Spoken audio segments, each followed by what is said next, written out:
Alleluia. Om Mani Padme Om. Allah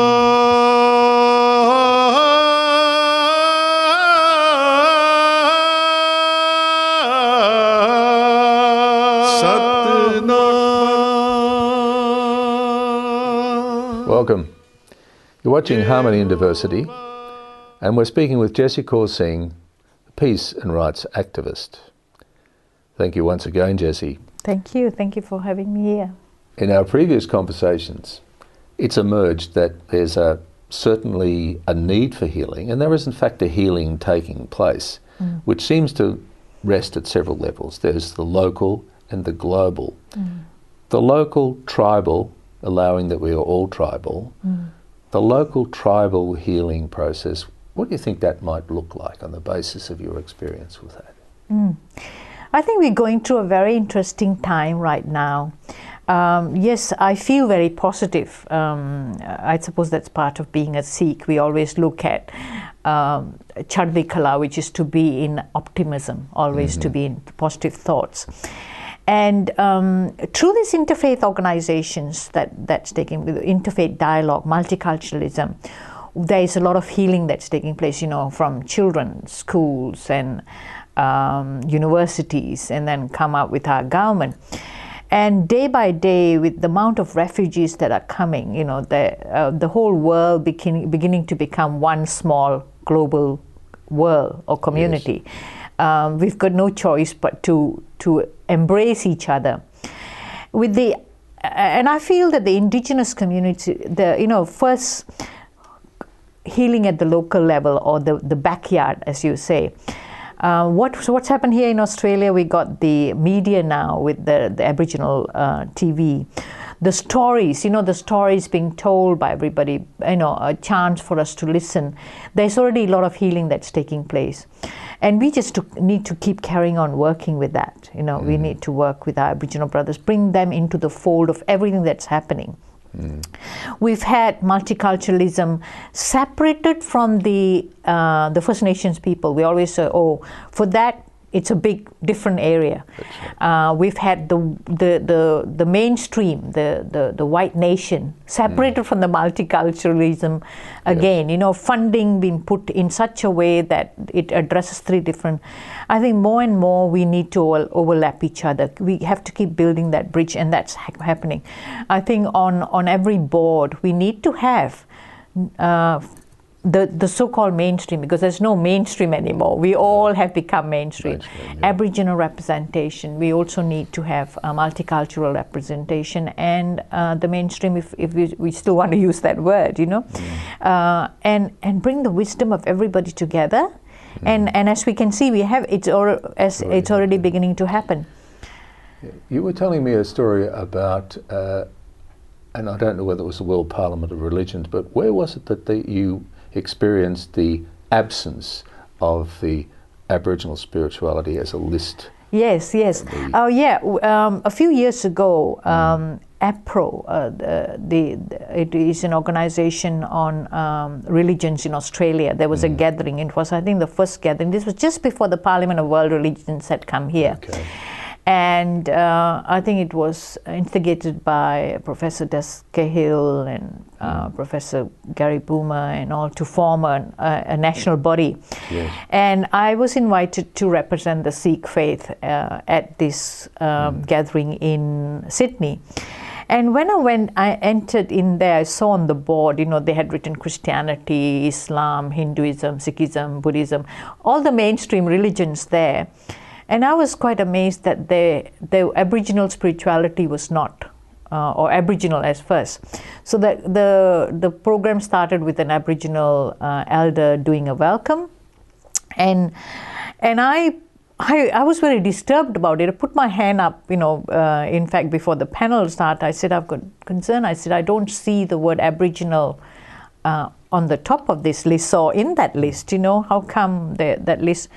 And immediately two of the panelists, and it happened to be a Christian and a Baha'i, who spoke and said, but they come under And I looked up, I said, what do you mean? So I pulled my chair and said, but they're not sitting under my chair. And I started walking to them, are they sitting under your chair? I think people were quite amused and yet very concerned with what had happened. And I then said, isn't it time that we have our Aboriginal brothers and sisters sitting alongside? You know, have a chair separate to our chair.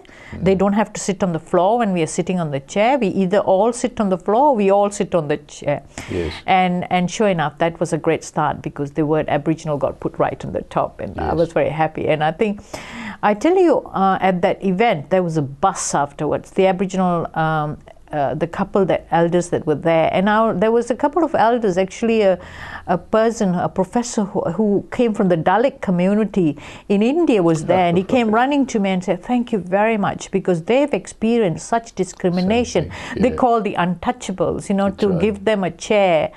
And that's how healing is. We're talking of healing. How are we going to heal? We got to sit alongside. Yes. Side. In fact, invite the first person who has been in the room, respect the first person who has been in that room before you. Yes. And it happened to be the First Nations people. We can say, oh yeah, everybody has been migrating in this planet at all times, but they happen to be here before us. So let's respect them. Yes, that's right. Yes, that absence of the awareness of First Peoples haunts us. You go to even places like Japan, their First People are invisible, and it really robs the communities of contact with the essence of the place where they're living. It's really... And I've been very lucky. In fact, we're talking of global healing. I've been part of this interfaith movement forums on education, health, peacemaking, right across the world, even in Taiwan, Japan, and all. And I'm seeing that, you know, it always starts with an Aboriginal dance or the dance of the original people. And now not only it starts with the dance, but to have them sitting there is beginning to be acknowledged. And that spirituality of the Japanese people, for instance, you know, it is so, my God, you know, you feel your head ends when you're there. You can feel that whole, and lots to be done, but we must do it. We must do intense. it. And globally? Before we go globally, because that's a big story, we'll just take a break. We'll be back in a moment.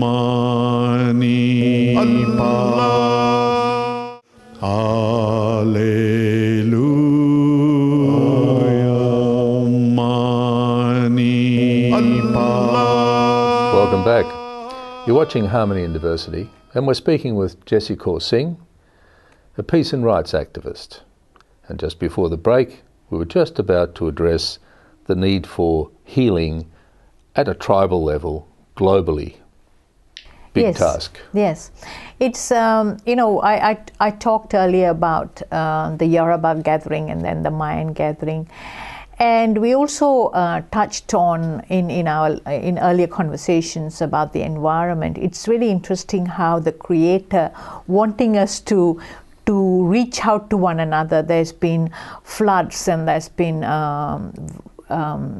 earthquakes and the tsunami taking place, and it's about us reaching out to one another. I think that you know, we look at any little disaster or anything that happens wrong in our lives as the Creator awakening the healing that needs to take place. And that becomes an excuse for us to actually get up and do something, go into action of healing.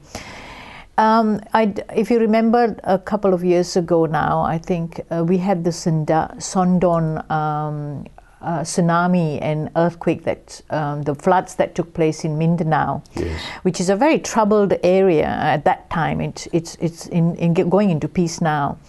We had the Bangsa Moro, the Muslim surgeons on wanting to make the southern Philippines into an Islamic state, and that big fight that was there. Sudan came, the floods had washed away much of the mountains into nothingness, you know.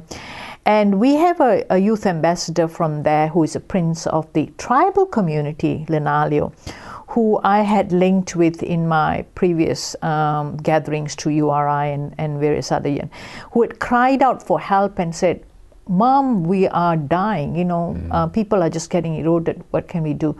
So Common and Win Foundation, the Women's Interfaith Network, went into a project of sending a container of goods, food, rice, little things for that, reaching out to that community.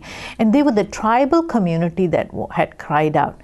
And unfortunately, there was a lot of aid, the government aid and charities from Christian missionaries who had gone into that Mindanao, the very troubled area. But it did not reach out to the tribal community because of the infrastructure. There's no roads reaching out to that. They're the neglected people. So we decided to do something there. And since then, it gave me an opportunity to actually go to Mindanao. And I had an opportunity of addressing village after village, which I got taken, and we talked about peace and that empowerment of their being and their involvement of being part of the peace process. Yes. And since then we've started seeing peace there. I talked to the many of the villages when I was speaking. I was saying to them how blessed they are because they have so much of food. Their plants, their trees with mangoes and fruits growing out of it. I say, what do we have? Many people who we call the third world tend to look at the so-called developed world, and what have we got? Concrete jungles we live in. Yes. And just empowering and say how blessed they are. Your water is so fresh. And the Creator, all right, the floods have taken place. If the floods had not taken place, I won't be here today connected with you all. And maybe the water has become so clean since. Yes. Just like when the tsunami took place in Indonesia, those beaches were so filthy before then, had become clean. The sand had become white again. Yes. Yes. So it was a fresh starting, and now we've got a school project that's going on, and we've got an international tribal society that's been formed out of connecting with all the tribal people. Globally, we have to start somewhere with this healing. Besides healing ourselves within our own faiths, and there's a lot of intra-dialogue that needs to take place, because it starts with intra-dialogue and then the interfaith dialogue. So, and I know the Christian community, there is people coming together and they're all talking. I know there's been a lot of work within the Council of Churches, within the different denominations of the Christian religion, and hopefully will heal to that oneness. And the Aboriginal community around the world, the First Nations people, if you go to Malaysia, we call them Orang Asli. They were not, they've not been part of anything. But many of these young people now have gone to school, they've become lawyers, they've become somebody. And that empowerment to their equal rights of being part of it is beginning to happen right across the world. So healing with the tribal communities is so important, and it's happening. And we just need to make sure that we give a special attention to that. Once the First Nation peoples are healed, we will all follow suit. Peace is ours to take. Yeah. I think one of the key issues, in my experience anyway, is that intra-dialogue, because oftentimes tribal communities have within them their own very considerable divisions, and that applies with Aborigines in Australia. I was going to say particularly, but probably not particularly. It's probably, I know with American Indians it's the same. How did that intra-dialogue, what's the engine behind that?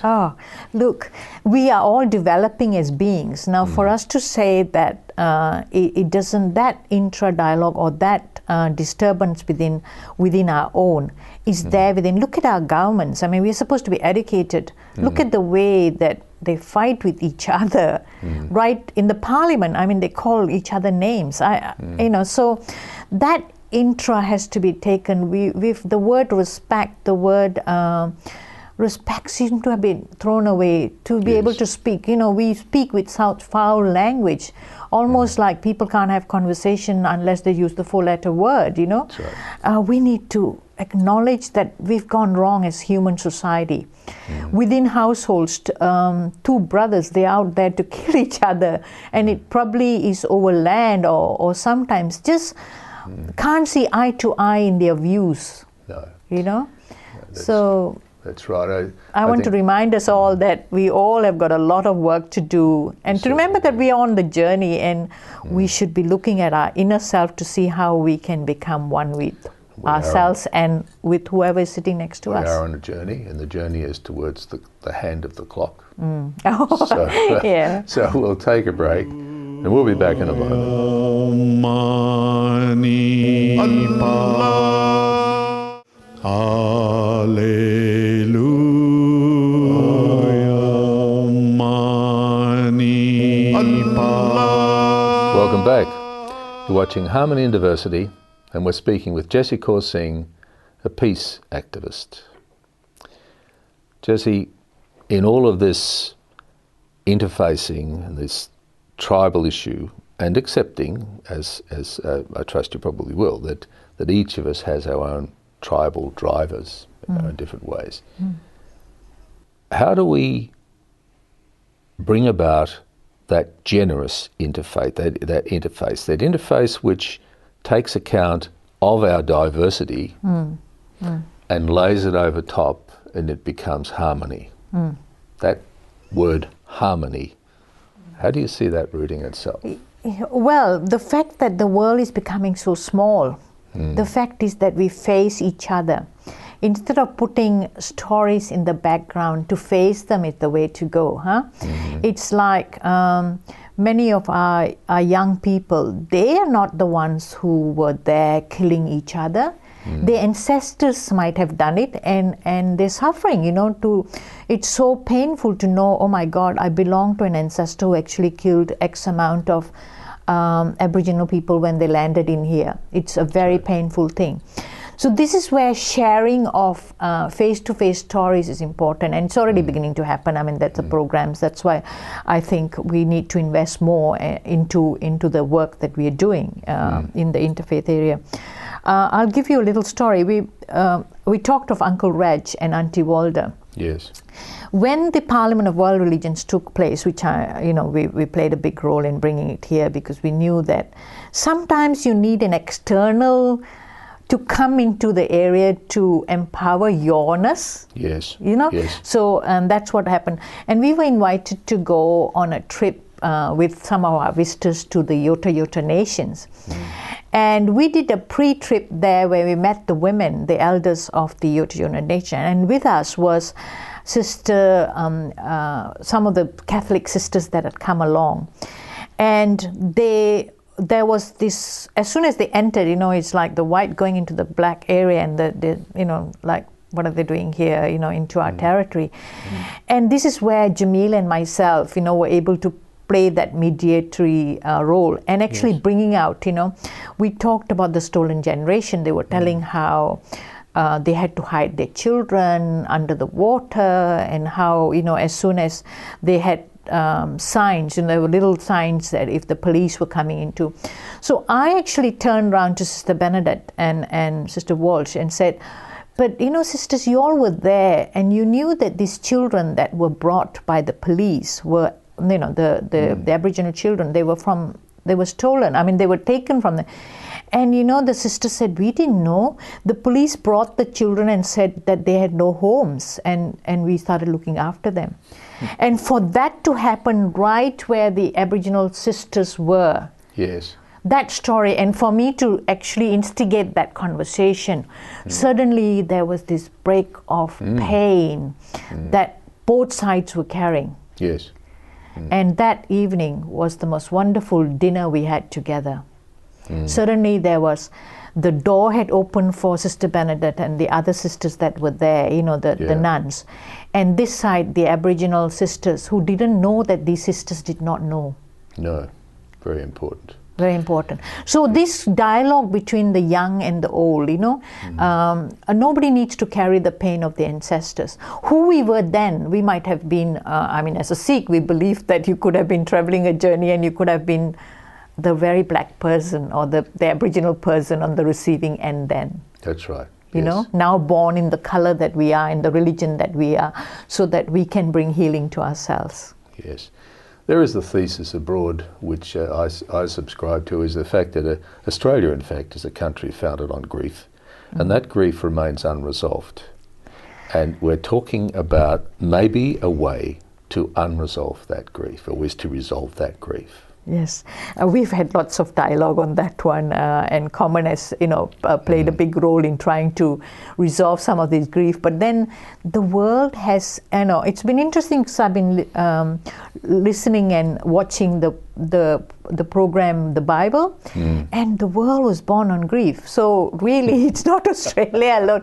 I think the whole creation of human life has been, the Christian view of it is grief. Yes. You know, and then when you go to the birth of religions, even Sikhism, it was grief in some ways, you know, the pain that one is bullying the other, you know, and women being told to burn themselves at times when their husbands died. Those were sort of rituals that Sikhism was born out to say enough is enough, you know. That's right. So yeah, that grief goes on, but we need to become one with ourselves. We need to heal ourselves. Once we start healing ourselves, you know, you attract, I was saying to another friend yesterday, just keep smiling, because when you smile, the smile then becomes internal. That's true.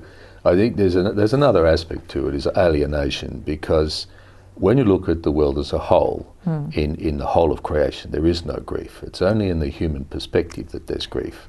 So the fact we're alienated from the whole is why we suffer the grief, and we don't allow our smile internally to prosper. Yes. Would you agree with that concept? Yes, very much so. I mean, the whole concept that we're all one, we're all brothers and sisters.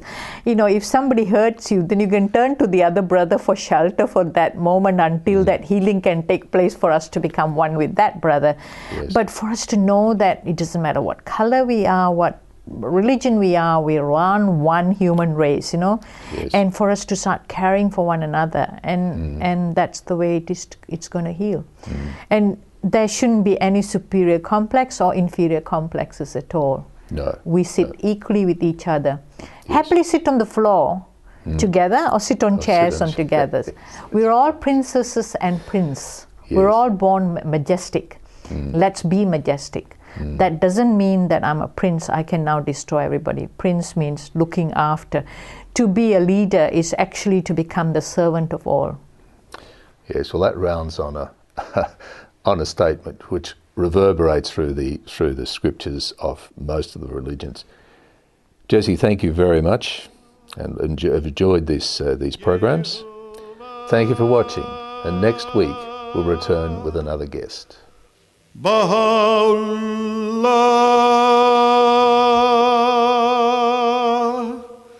Shanti Om,